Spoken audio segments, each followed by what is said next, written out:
I really want to get more your take on this because I'm part of the strategy subcouncil that is coming up with these different fuel models. I've already made a separate video on my channel about the model I have for balancing. There was the town hall this morning that by the time you're watching this should be out on the Illuvium Plus channel, I believe. So I do recommend going to watch that. Started off with Vedimore's model versus Aaron's model, or what has always been planned, basically. A little spoiler for you, by the end of the video, even Vedimore kind of like, waved the white flag. He at the end of the video, he was just like, I can see it's not going to be mine getting through. It's going to be Aaron's getting through. So then we got to build on top of Aaron's model to make it better, which I completely agree with. I think after having the discussions in the Discord, I don't think Vedimore's was going to get through. There are different adaptations that we can have onto Aaron's model. I have one of those adaptations of balancing. I know you're in the Discord all the time. You've been paying attention to these fuel models. Like, what are your thoughts? I did personally prefer Vedimore's over like the free market kind of stuff. I guess that's an unpopular opinion, but I'm not like a black or white guy on this.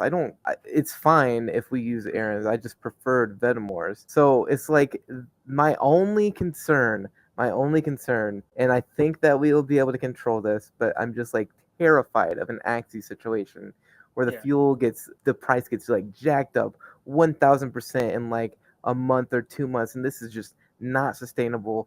New players are gonna get wrecked, and I would rather new players in the Illuvium space enjoy themselves than me make extra money by screwing over these people who don't know any better. That would really, really suck, because if we can keep these people long term, we're all gonna win more anyways. So yeah, my only concern is the price going too high, people getting wrecked. That's what I want to completely avoid. I think Vedimore's did a perfect job at that. But I don't think Aaron's or even yours would, if we implement them correctly, would do that. It's just, I don't have much of a risk tolerance, personally, when it comes to stuff like that, because I know how good this game can be. Well, when it comes to Vedimore's model, there really wasn't any risk of overworld prices going up because it was just a fixed price. I mean, this goes for you and anyone who's listening who really liked Vedimore's model. Assuming Vedimore's doesn't get through and Aaron's gets through, my balancing system built on top of Aaron's model is going to be the next best one, the next closest one to what Vedimore had in the sense that it's going to keep the volatility a lot lower. So every month, as the demand is going up and the price is going up, we'll start automatically producing more fuel. So you increase the supply while the demand is going up, and that can stable the prices a little bit. So if you liked Vedimore's model, but you know it's not getting through, I would encourage you to take a look at what I have going on. It looks like Aaron's model is going to have to get passed first, and then my model will end up being an ICCP that could get voted on to be integrated with his model. But I mean, as for the town hall, I think it went well. Aaron, as you could imagine, had some very strong points. Nothing bad to say about Vedimore, but when you go up in a debate against Aaron, it's going to be tough to come out on top. Yeah. I mean, especially as like one of the co-founders, you kind of lost from the beginning.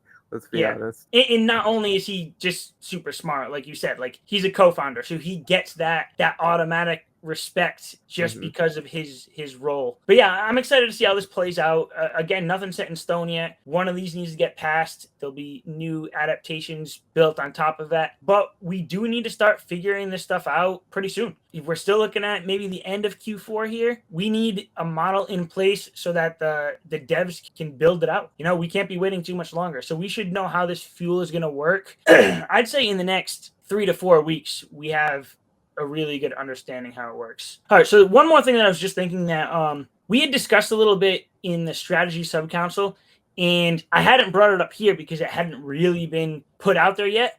But since Aaron did mention this in the town hall, what it is that he mentioned that we would probably have to start basically open beta for Illuvium 0 before the launch of open beta for the game. Because if we just start both at the same time, there's going to be no fuel to start the game. You're going to be getting a very small amount of fuel. You're going to need it to build up your structures, to keep it going.